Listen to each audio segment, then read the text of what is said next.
السلام علیکم ناظرین، اس قسط کے آغاز میں آپ دیکھیں گے ظالمان اپنے دفتر میں موجود ہوتا ہے۔ جواد افندی کچھ فائلیں لے کر وہاں آ جاتے ہیں۔ وہ بتاتے ہیں کہ میں معاہدوں کو سلطان کے پاس لے کر جا رہا ہوں۔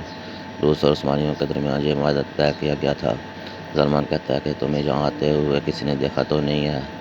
پھر جواد افندی کچھ کتابوں کو کھول کر دکھاتا ہے اور کہتا ہے کہ سلطان خرم کے معاملات پر خرم کے گورنر کے خلیفہ کے طور پر مل سکتا ہے۔ ظالمان وہ صفحاتی پھاڑ لیتا ہے اور کہتا ہے کہ آپ یہ مزید نہیں، تم اسے عبدالحمید کے پاس لے کر جاؤ۔ دوسری طرف خلیل خالد سلطان سے ملنے کے بعد اپنے خفیہ ٹھکانے پر پہنچتے ہیں۔ عثمان خلیل سے پوچھتا ہے کہ چچا سلطان نے آپ کو کیوں بلایا تھا؟ خلیل کہتے ہیں کہ کارتوس کا مسئلہ تھا، ہم نے نہ چاہتے ہوئے بھی ہمارے سلطان کی سیاست کو مشکل میں ڈال دیا ہے۔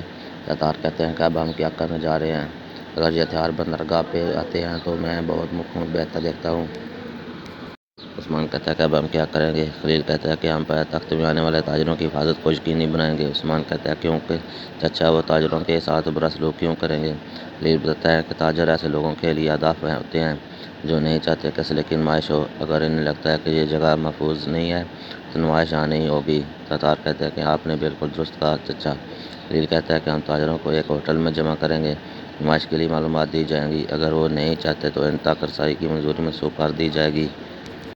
دوسری طرف سلطان تحسین پاشا کو کہتے ہیں کہ ہم ایک ایسے معاہدے کی تلاش میں ہیں جو ترکوں کے لیے خرم کے گورنر سے ملاقات فراہم کرے گا۔ تحسین پاشا کہتے ہیں کہ سلطان آپ کو لگتا ہے کہ وہ لوگ عجیب ہیں؟ کیا وہ احمد پاشا جو کہ عثمانی پاشا ہے، کیا وہ ایسے خرم کا گورنر بنا سکتے ہیں؟ سلطان کیسے ایک پاشا احمد پاشا خرم کے گورنر بننے کو قبول کر سکتے ہیں؟ سلطان معاہدوں کی تمام کتابوں کو ٹول رہے ہوتے ہیں۔ اس کے بعد ظالمان اپنے دفتر میں پہنچتا ہے تو وہ دیکھتا ہے کہ صاحب باہر ہیں۔ صباح الدین اس کے گھر میں ہے۔ صباح الدین ظالمان کو دیکھ کر کہتا ہے کہ آپ یہاں کیا کر رہے ہیں؟ یہ تو میں نے گھر لیا ہے۔ صباح الدین پوچھتا ہے کہ میں سوچ رہا تھا کہ پائے تخت میں کہاں چھپوں گا، تب میں نے سوچا کہ بہترین جگہ وہ ہوگی جہاں ان کی سوچ ختم ہوگی۔ میرے پاس چابی تھی، میں اندر آ گیا، تب میں نے دیکھا کہ میرے بابا نے گھر آپ کو دے دیا ہے۔ ظالمان کہتا ہے خاموش رہو۔ صباح الدین کہتا ہے کہ میں اپنی پتلی دیواروں کے بارے میں جانتا ہوں، لیکن ایک ایسی چیز جسے آپ نہیں جانتے۔ صباح الدین دوسری طرف جا کر کچھ چلا کر آتا ہے۔ ایک آواز آتی ہے اور وہ کہتا ہے کہ بہتے ہوئے پانی کے وقت کوئی بھی ہماری آواز نہیں سن سکتا۔ اس کے علاوہ مجھے معلوم ہے کہ آپ کو معلوم نہیں ہے کہ اس گھر کا ایک نجی دروازہ بھی ہے جو کہ سڑک کے ساتھ آگے جا کر ملتا ہے۔ وہ پوچھتا ہے کہ تم یہاں پائے تخت میں کیا کر رہے ہو؟ وہ کہتا ہے کہ میں یہاں آپ کی مدد کرنے آیا ہوں۔ ولادیمیر کہتا ہے کہ یہ ہماری مدد کیسے کر سکتا ہے؟ یہ محل اور پاشاؤں کے متعلق جانتا ہے، یہ ہر ایک کے متعلق جانتا ہوگا۔ ظالمان کہتا ہے کہ ہم یہاں ہمارے ساتھ رہ سکتے ہیں۔ صباح الدین کہتے ہیں کہ مجھے رہنے کے لیے گھر نہیں چاہیے، مجھے پائے تخت چاہیے۔ سلمان کہتا ہے کہ دفتر میں بو بھرت ہے۔ ظالمان کے پاس عبر آ جاتا ہے۔ ظالمان کہتے ہیں کہ تم یہاں کیوں آئے ہو؟ عبر کہتا ہے کہ کیا آپ نے عبدالحمید کو ڈرنک دے دی ہیں؟ ظالمان کہتا ہے کہ ہاں دینی پڑی۔ عبدالحمید کی نظر میں احمد پاشا کو بدنام اور ختم کرنا زیادہ اہم تھا۔ عبر کہتا ہے کہ یعنی کہ ہم نے عبدالحمید کے لیے فتح کا مینار اپنے ہاتھ سے تعمیر کیا ہے۔ عبدالحمید شہرت حاصل کرنے کے لیے یہ کام نہیں کر رہا۔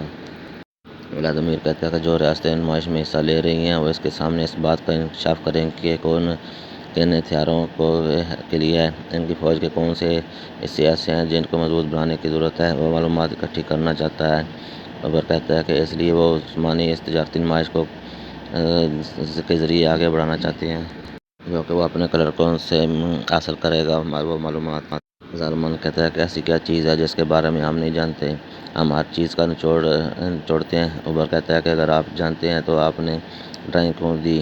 ہمارے پاس ان ڈرائنگز کے بغیر ایک عذر تھا، ہم نمائش منسوخ کر پانے والے تھے، اب ہمارے پاس کوئی عذر باقی نہ بچا۔ عبر کہتا ہے کہ میں نے احمد پاشا کو حاصل کیا ہے، کیا تم سمجھ نہیں رہے ہو؟ کیا تمہیں اپنے دماغ میں سوراخ کر پانا ہے اور ایک کاغذ پر ہمیں لے کر دیں جو آپ چاہتے ہیں؟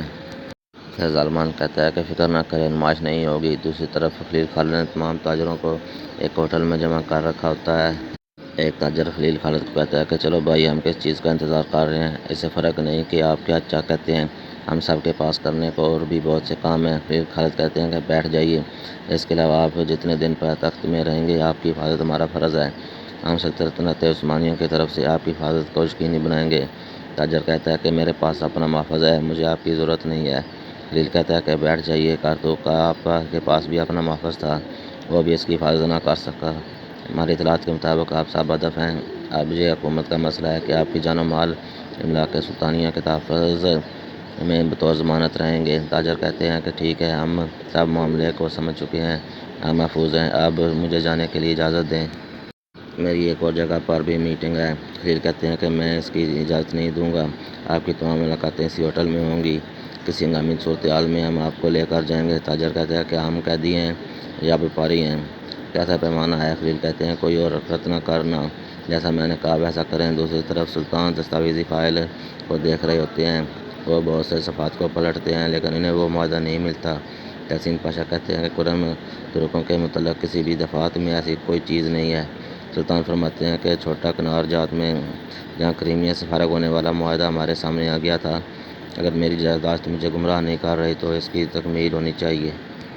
تحسین پاشا کہتے ہیں کہ سلطان ہم نے کئی بار دیکھا ہے۔ سلطان فرماتے ہیں کہ جواد افندی سے دوبارہ پوچھیے۔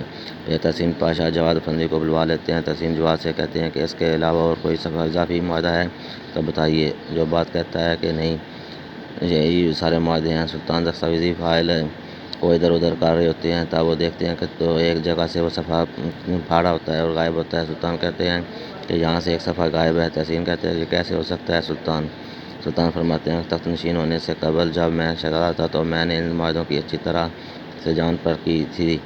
جیسے ہی میں نے پڑھا کہ مجھے یاد آ گیا یہاں سے ایک صفحہ غائب ہے۔ پاشا یہ دیکھو، یہ معاہدہ صفحہ نمبر 232 پر تھا، جس میں اس معاہدے کی تفصیل درج ہے، لیکن یہاں یہ 232 صفحات ہیں، یہ کیسے ہو سکتا ہے؟ سلطان کہتے ہیں کہ معاہدے کا اصل مضمون لے کر آئیے۔ جواد پاشا کہتا ہے کہ ٹھیک ہے، میں لے کر آتا ہوں۔ سلطان کہتے ہیں کہ نہیں، تم نہیں جاؤ گے۔ تحسین پاشا آپ خود جا کر لے کر آئیے۔ اس کے بعد صبح ہو جاتی ہے۔ بیدار سلطان کے دربار میں آتی ہیں۔ وہ کہتی ہے کہ آپ کل رات سے ایک کام کر رہے ہیں، آپ نے کچھ نہیں کھایا ہے، یہاں تک کہ آپ نے ناشتہ بھی نہیں کیا۔ سلطان یقین کریں کہ مجھے ڈر ہے کہ کہیں آپ بیمار نہ ہو جائیں۔ میں نے سوچا کہ شاید میں خود لے کر جاؤں تو آپ کھا لیں گے۔ سلطان کہتے ہیں کہ آپ میرے لیے جو کچھ بھی کرتی ہیں اس سے مجھے راحت اور شفا ملتی ہے۔ بیدار کہتی ہے کہ میں آپ کے لیے اور بھی کچھ کر سکتی ہوں۔ میں جانتی ہوں کہ ایک دن آپ اس فوج سے چھٹکارا پا کر سکون سے سو جائیں گے۔ میں آپ کے ساتھ قوم کا ہر بوجھ بانٹنے کو تیار ہوں۔ سلطان فرماتے ہیں کہ آپ بس میرے ساتھ کھڑی رہیں، آپ اپنی آنکھیں اور ہاتھ مجھ سے دور مت کیجیے گا، دعاؤں میں اپنی زبان پر میرا تذکرہ کرتے رہیے گا، مجھے اپنے دل سے محروم نہ کر دیجیے گا، یہی میرے لیے کافی ہے۔ دوسری طرف جواد افندی ظالمان کے پاس آتا ہے اور کہتا ہے کہ میں ٹھیک نہیں ہوں۔ عبدالحمید میں بہت چالاک ہے، وہ کہتا ہے کہ کیا ہوا؟ جواد افندی کہتا ہے کہ وہ ہمارے جال میں نہیں آیا، اس نے گمشدہ صفحات دیکھا اور تحسین پاشا سے سلمہ لانے کو کہا۔ ظالمان منہ پر ہاتھ رکھ لیتا ہے کیونکہ وہ پھنس چکا ہوتا ہے۔ جواد کہتا ہے کہ کیا آپ سمجھ گئے ہیں؟ میں نے کہا کہ میں لے آتا ہوں، اس نے کہا کہ نہیں، اس نے روسی سفیر کو خبر بھیجی ہے، اس معاہدے کی روح سے وہ کریمیا کے گورنر سے مذاکرات کرنا چاہتا ہے۔ دوسرے لفظوں میں وہ روسی سفیر احمد پاشا کو لانے کے پابند ہیں۔ ظالمان کہتے ہیں کہ تم یہ کیا کہہ رہے ہو؟ اگر احمد پاشا نے عبدالحمید سے بات کی تو وہ ہر چیز کے بارے میں بات کریں گے، اس پر دباؤ ہے۔ اس کے علاوہ اس کے کمرے سے باہر آتے ہوئے اس نے وہ رینک کا بیج بھی پوچھا، وہ انکار کرے گا اور ثبوت کے طور پر مانگے گا کہ کیا وہ وہاں تھا جب انجینئرز کو قتل کیا گیا تھا۔ وہ تم سے پوچھے گا کہ تم نے اپنا بیان کیوں بدلا، وہ انکار کرے گا اور عبدالحمید اس کے تمام انکاروں پر یقین کرے گا کیونکہ عبدالحمید کو یقین ہے کہ احمد پاشا نے اس کے ساتھ دھوکہ نہیں کیا، جبکہ ہمارا کام تکمیل کے قریب پہنچ چکا ہے اور تکمیل ہو چکا ہے تقریباً۔ جواد کہتا ہے کہ اب ہم کیا کریں گے؟ ظالمان کہتا ہے کہ آپ نے اپنی احتیاط برتیں، کچھ کرنے والا ہوں۔ احمد پاشا کو نہیں بولنا چاہیے۔ دوسری طرف سلطان احمد پاشا کا انتظار کر رہے ہوتے ہیں۔ سلطان محل کے اندر وہ پچھلے دروازے سے داخل ہوں گے۔ تحسین پاشا بتاتے ہیں اور ضرور آئیں گے، ان کے ساتھ روس کے سفیر بھی ہوں گے۔ سلطان کیا ہوگا اگر انہوں نے سب کچھ قبول کر لیا تو؟ اگر وہ یہ کہہ دیں تو اس کا مطلب کیا ہوگا؟ سلطان فرماتے ہیں کہ انشاءاللہ ایسا نہیں ہوگا پاشا، ہم نے آج تک اپنی خیر سگالی کے پروگرام کو بحال رکھا ہے اور اس کے بعد اللہ ہمارے ساتھ بھلائی کرے گا انشاءاللہ۔ اس کے بعد احمد پاشا روسی سفیر کے ساتھ آ جاتے ہیں۔ راستے میں محمود پاشا انہیں روک کر کہتے ہیں ہمیں آپ سے یہ امید نہیں تھی، آپ کیسے ان سب میں شامل ہو سکتے ہیں؟ آپ کو شرم آنی چاہیے۔ روسی سفیر کہتے ہیں کہ روسی زار کے نامزد کردہ کرم کے گورنر سے صحیح طریقے سے بات کریں۔